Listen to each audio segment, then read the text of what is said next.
Assalamualaikum warahmatullahi wabarakatuh. Selamat pagi dan salam sejahtera untuk kita semua.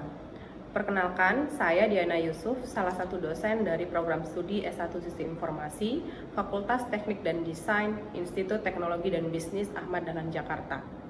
Perkenankan kali ini saya untuk menjelaskan mata kuliah yang saya ampu, yaitu mata kuliah Metodologi Penelitian dengan menggunakan metode DIA, Delivery, Interaction, dan Assessment. Video ini dibuat dengan tujuan untuk memenuhi salah satu persyaratan sertifikasi dosen tahun 2024, yaitu pernyataan diri dosen dalam unjuk kerja Tridharma Perguruan Tinggi atau PDD UKTPT, khususnya di bidang pengajaran. Saya akan memulai untuk menjelaskan deskripsi dan informasi umum terkait mata kuliah Metodologi Penelitian. Mata kuliah Metodologi Penelitian merupakan mata kuliah wajib bagi mahasiswa semester 6 pada program studi S1 Sistem Informasi Fakultas Teknik dan Desain Institut Teknologi dan Bisnis Ahmad Dahlan Jakarta. Mata kuliah Metodologi Penelitian memiliki bobot sebesar 3 SKS. Capaian pembelajaran lulusan atau CPL program studi S1 Sistem Informasi yang dibebankan pada mata kuliah ini terdiri dari 2 CPL. Yang pertama, CPL 05, yakni mampu menyusun laporan atau dokumentasi, aplikasi atau sistem informasi, atau penelitian secara sistematis berdasarkan topik tertentu atau studi kasus nyata atau praktek kerja industri. CPL 02, yakni mampu menjelaskan pemahaman mengenai konsep analisis, perancangan, implementasi, evaluasi, manajemen pengelolaan, dan penelitian untuk mengembangkan aplikasi atau sistem informasi. Sedangkan untuk capaian pembelajaran mata kuliah atau CPMK terdiri dari 2 CPMK, yaitu yang pertama, mampu menyusun dokumentasi penelitian secara sistematis berdasarkan topik tertentu atau studi kasus nyata. CPMK kedua, mampu menjelaskan pemahaman mengenai konsep penelitian untuk pengembangan aplikasi atau sistem informasi. Adapun deskripsi untuk mata kuliah Metodologi Penelitian ini ialah bertujuan untuk membekali mahasiswa pengetahuan, pemahaman, dan penerapan berbagai metode penelitian dalam rangka penyusunan tugas akhir. Dalam perkuliahan dibahas mengenai konsep metodologi penelitian, jenis penelitian, langkah-langkah penelitian ilmiah, mulai dari penggalian ide atau topik, identifikasi permasalahan, tinjauan pustaka, desain penelitian, teknik pengumpulan data, analisis dan penarikan kesimpulan. Lebih lanjut, juga akan dibahas cara pembuatan laporan penelitian dan publikasi hasil penelitian. Pada mata kuliah Metodologi Penelitian ini, saya sebagai dosen tidak hanya berfokus memberikan ceramah atau penjelasan materi saja, namun juga mengajak mahasiswa untuk melakukan tanya jawab atau diskusi terkait dengan materi yang diberikan. Selain itu, pembelajaran pada mata kuliah ini juga berbasis pada case study, problem based learning, dan project based learning. Referensi yang digunakan dalam mata kuliah Metodologi Penelitian cukup beragam. Di antaranya adalah e-book Metodologi Penelitian pada bidang ilmu komputer dan teknologi informasi, buku teks dasar-dasar metodologi penelitian, buku teks metodologi penelitian pada teknologi informasi, dan masih ada beberapa sumber pustaka yang bisa dijadikan referensi di mata kuliah ini. Pembelajaran mata kuliah Metodologi Penelitian dilakukan selama kurang lebih 16 kali pertemuan, di mana 7 pertemuan pertama dilakukan sebelum ujian tengah semester atau UTS. Lalu dilanjutkan dengan pertemuan UTS. Kemudian 7 pekan berikutnya dilaksanakan sebelum ujian akhir semester dan diakhiri dengan pelaksanaan ujian akhir semester. Adapun pelaksanaan perkuliahan dilaksanakan secara luring atau offline yang didukung dengan media pembelajaran seperti SIAKAT, e-study, dan WhatsApp Group sebagai media komunikasi. Sebagai bahan penilaian dalam perkuliahan, maka diterapkan 4 komponen penilaian yang digunakan. Pertama adalah komponen tugas dengan persentase 20%. Kedua, komponen kehadiran dengan persentase 10%. Ketiga, komponen UTS dengan persentase 30%. Keempat, komponen UAS dengan persentase 40%. Dengan bobot total penilaian sebanyak 100%. Untuk mendukung kegiatan belajar mengajar, maka dosen dan mahasiswa didukung oleh beberapa fasilitas dari Institut Teknologi dan Bisnis Ahmad Dahlan Jakarta, yaitu salah satunya adalah Sistem Informasi Akademik atau SIAKAD, sebagai pusat pelayanan yang saling terintegrasi antara dosen dan mahasiswa, operator dan pimpinan, terutama dalam kegiatan akademik. Demikianlah pemaparan mata kuliah metodologi penelitian yang juga tercantum dalam rencana pembelajaran semester atau RPS. Berikutnya adalah cuplikan proses kegiatan pembelajaran tatap muka yang dilakukan secara offline atau luring. Selamat menyaksikan. Waalaikumsalam warahmatullahi wabarakatuh. Selamat siang teman-teman semua. Oke, alhamdulillah untuk hari ini kita bisa ketemu kembali di mata kuliah metodologi penelitian di pertemuan ke-9 pasca UTS. Untuk UTS-nya saya sudah koreksi, tapi mungkin nilainya memang belum bisa lihat terkait dengan oleh UTS yang sudah dikerjakan. Kalau terkait dengan nilainya sudah cukup variatif gitu ya.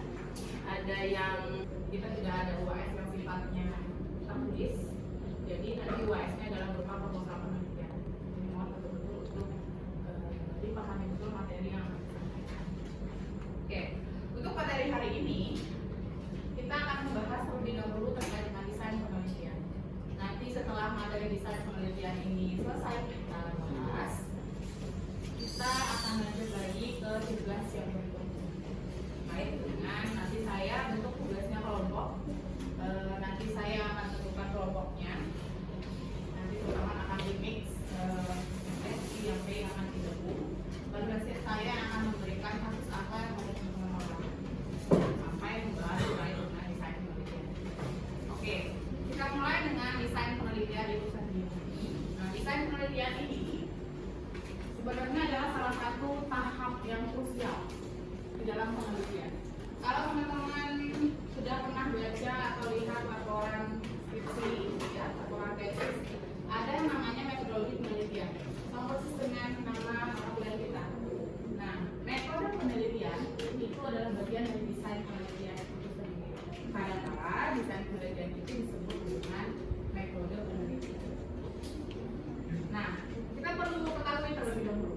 Di sini saya menuliskan bahwa desain penelitian itu adalah kerangka yang mengarahkan prosedur penelitian untuk mencapai terwujudnya tujuan penelitian yang diinginkan. Nah, hal ini menjadi dasar penting dalam mengumpulkan dan menganalisis data yang valid dan reliable. Untuk desain penelitian ini, itu ibaratnya, kalau kita ibaratkan desain penelitian itu ibarat pedoman. Pedoman yang berisi langkah-langkah.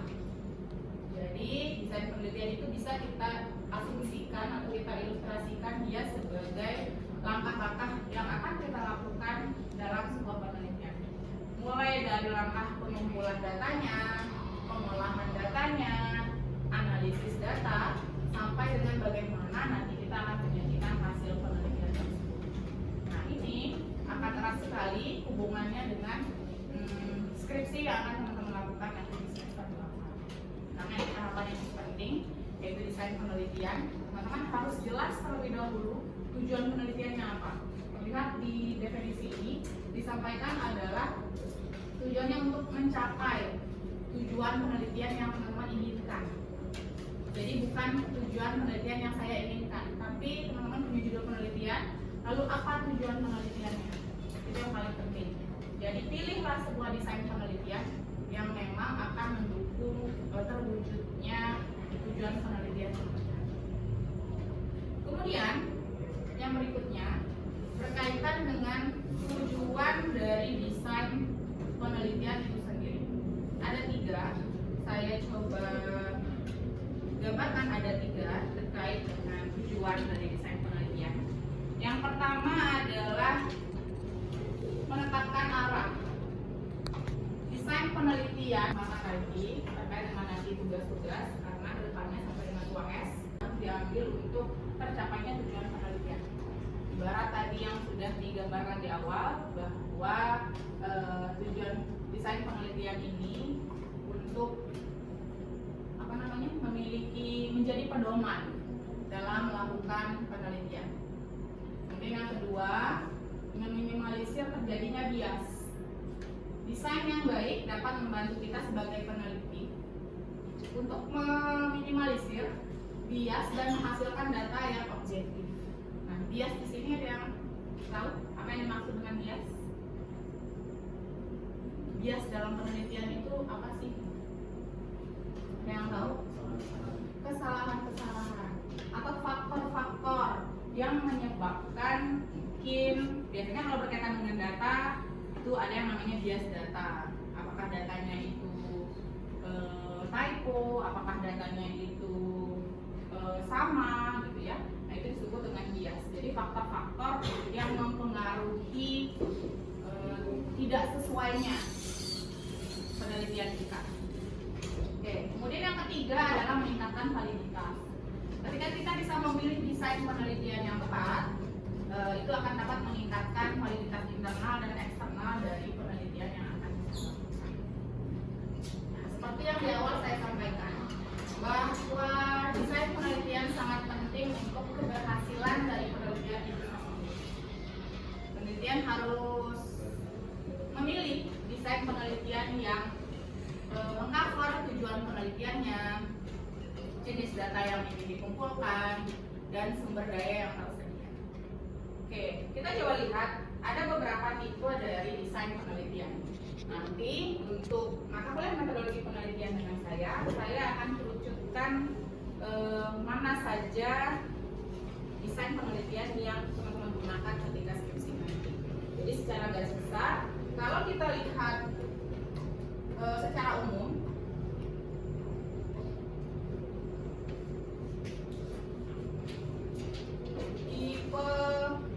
tipe-tipe dari desain penelitian itu ada juga yang namanya eksperimental. Kalau ada yang sudah pernah baca, ada namanya etnografik, kemudian ada survei research, kemudian ada yang namanya development research, kemudian ada korelasional,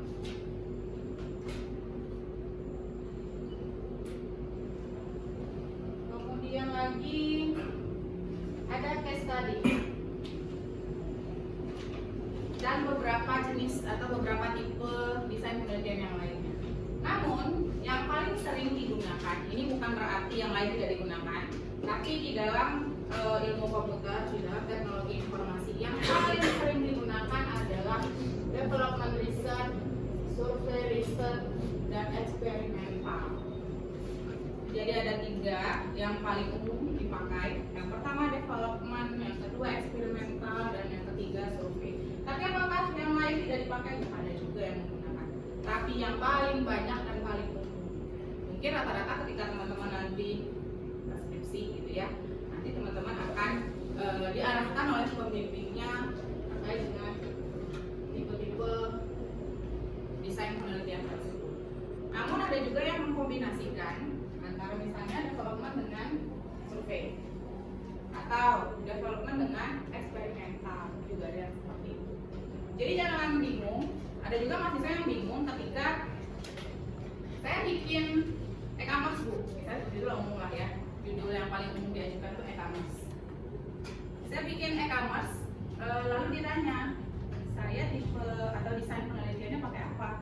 Kalau kita menciptakan sesuatu, membangun sesuatu, membuat model, menggunakan metode, membuat algoritma, itu bisa tergolong ke dalam development research. Jadi tidak perlu bingung. Nah, development research akan berkaitan dengan kalau dia perangkat lunak, berarti ada yang namanya SDLC, Software Development Life Cycle. Apa? Dari analisis kebutuhan, nanti terakhir sampai dengan implementasi. Ada kalau yang networking berarti NDLC namanya, networking life development cycle gitu ya. Nah, jadi setiap ada juga multimedia namanya MDLC. Secara umum kalau kita biasanya pasti rata-rata SDLC, software development cycle. Saya untuk mata kuliah metodologi penelitian, saya tidak membahas seluruhnya, tapi hanya akan membahas 1-2 hari ini. Saya akan jelaskan mengenai eksperimental dan juga survei desain. Jadi teman-teman bukan tidak harus mengetahui gitu ya, tidak perlu belajar untuk desain penelitian yang lain. Tapi kalau untuk di dalam komputer ataupun teknologi itu basisnya itu biasanya digunakan secara fungsional.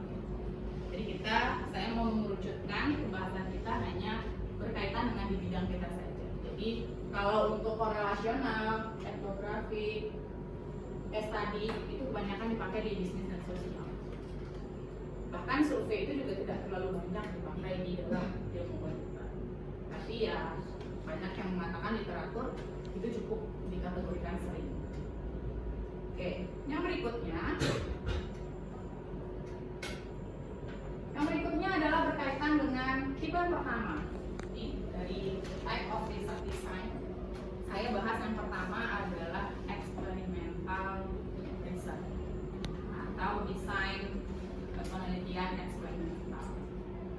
Untuk eksperimental ini, di sini definisinya adalah metode penelitian yang bertujuan untuk menguji hipotesis dengan mengendalikan dan memanipulasi variabel-variabel tertentu serta mengamati efeknya terhadap variabel lain.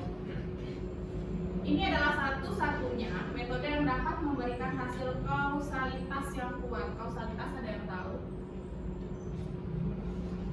Kausalitas hubungan sebab akibat. Ya, seperti kausalitas itu adalah hubungan sebab akibat. Karena kenapa dikatakan hubungan sebab akibatnya sangat kuat?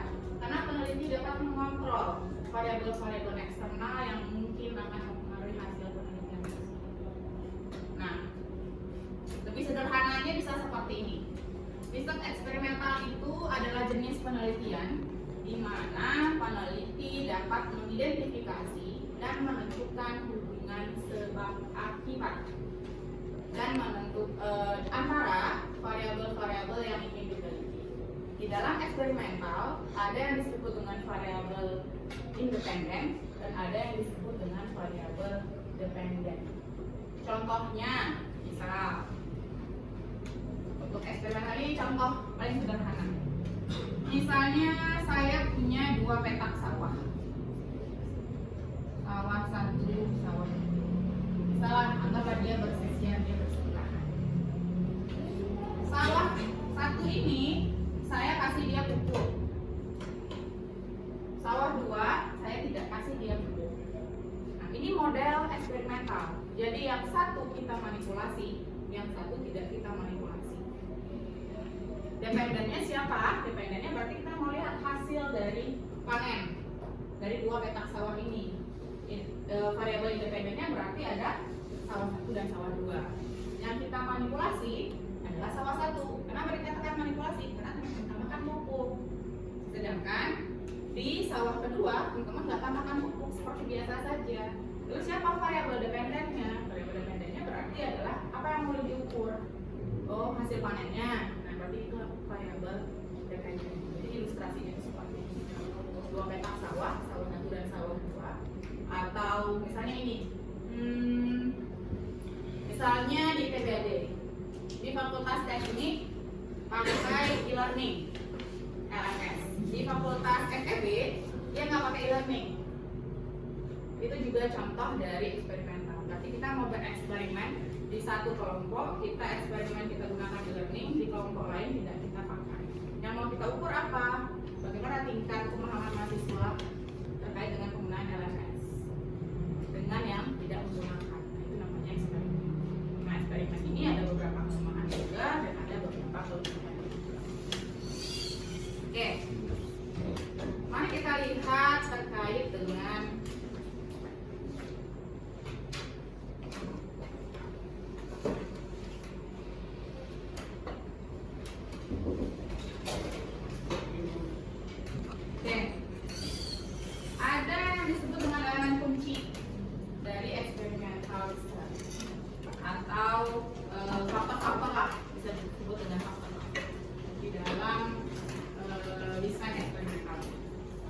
Yang pertama itu ada yang namanya variabel independen dan variabel dependen. Dan dalam tadi saya sudah jelaskan.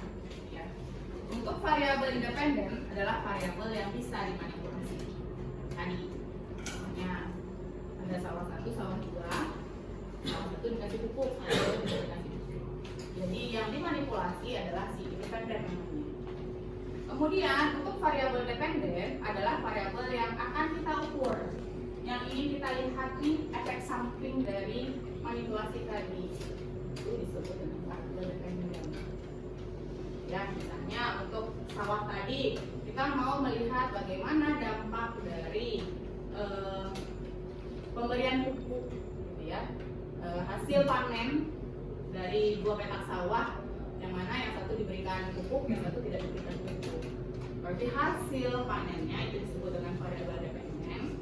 Lalu independennya adalah variabel yang dimanipulasi. Oke, kemudian elemen kunci kedua, kelompok kontrol dan kelompok eksperimen. Nah, kelompok eksperimen di sini adalah berarti kelompok yang menerima perlakuan manipulasi. Yang kita atur nih, yang tadi pakai e-learning dan yang tidak pakai e-learning, yang dikasih pupuk dan yang tidak dikasih pupuk. Jadi ada namanya 2 kelompok, kelompok eksperimen yaitu yang menerima perlakuan atau yang menerima manipulasi. Yang kedua ada namanya kelompok kontrol, yang mana mereka adalah kelompok yang tidak menerima. Kalau kita lihat dari contoh sawah 1 dan sawah 2 ini, berarti sawah 2 adalah kelompok yang kontrol. Arti yang kelompok eksperimen adalah sawah 1, yang dia menerima perlakuan. Kemudian yang berikutnya ada yang namanya randomisasi. Ini adalah proses pengacakan dalam penempatan subjek penelitian ke dalam kelompok eksperimental atau kelompok kontrol untuk mengurangi terjadinya bias.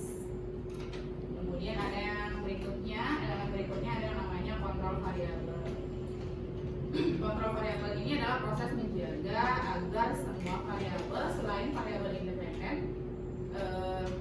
tetap atau konstan dan tidak boleh terjadi perubahan untuk variabel dependennya. Kemudian kita yang berikutnya kita lihat proses dari riset eksperimental. Ada 6 proses.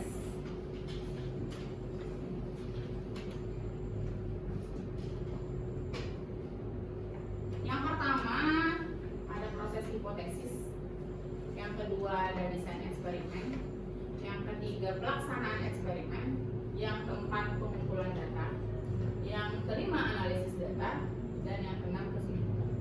Coba kita lihat dari yang pertama. Yang pertama yaitu menentukan hipotesis. Proses pertama. Merumuskan hipotesis berarti di sini adalah merumuskan pernyataan yang sifatnya prediktif tentang hubungan antara 2 atau lebih variabel seperti tadi. Ya, misalnya teman-teman memastikan bahwa dengan menambahkan pupuk, ya, itu dapat meningkatkan. Berarti itu kan sifatnya sudah prediktif. Teman-teman sudah memprediksi bahwa kalau teman-teman tambah pupuk, panennya akan besar-besaran dibandingkan dengan yang tidak dikasih pupuk, misalnya seperti itu. Nah, itu disebut dengan hipotesis. Hipotesis, ingat, adalah jawaban yang sifatnya sementara. Oke, kemudian proses kedua ada yang namanya desain eksperimen.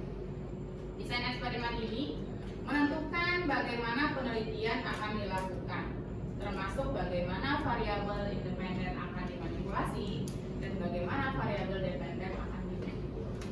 Itu disebut dengan desain eksperimen. Lalu yang ketiga ada pelaksanaan eksperimen, di mana pelaksanaan ini adalah menjalankan prosedur eksperimental sesuai dengan desain yang telah ditentukan, berarti sesuai dengan proses nomor 2. Kemudian yang keempat itu adalah pengumpulan data, yaitu pengumpulan data dari eksperimen yang dilakukan. Biasanya data untuk eksperimental itu sifatnya kuantitatif. Sebagai penutup, saya berharap pemaparan deskripsi mata kuliah dan cuplikan proses pembelajaran ini dapat memberikan gambaran yang jelas tentang mata kuliah metodologi penelitian. Mohon maaf apabila ada kesalahan. Saya akhiri. Wassalamualaikum warahmatullahi wabarakatuh.